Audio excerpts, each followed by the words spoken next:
Le bloc Ouest accentue sa pression envers Moscou et décide de porter un coup à son économie en limitant son accès à une plateforme interbancaire largement utilisée, SWIFT. Nous nous engageons à faire en sorte qu'un certain nombre de banques russes soient retirées de SWIFT. Ces banques seront ainsi déconnectées du système financier international et leur capacité à opérer au niveau mondial sera compromise. SWIFT est le système de paiement interbancaire mondial dominant.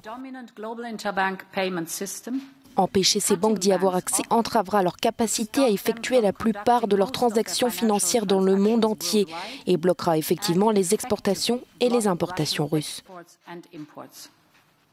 L'Union européenne et ses partenaires s'efforcent de paralyser la capacité du président russe à financer sa machine de guerre.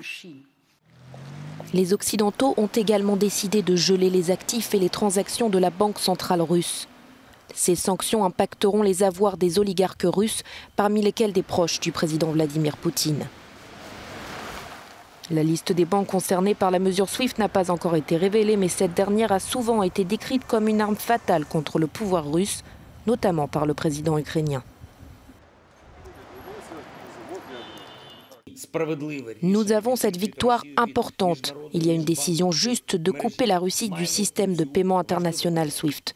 Cela signifie des milliards et des milliards de pertes pour la Russie. C'est un prix concret pour sa perfide invasion de l'Ukraine.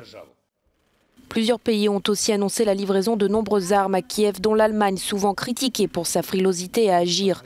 Berlin compte envoyer 1 millier de lance-roquettes et 500 missiles sol-air.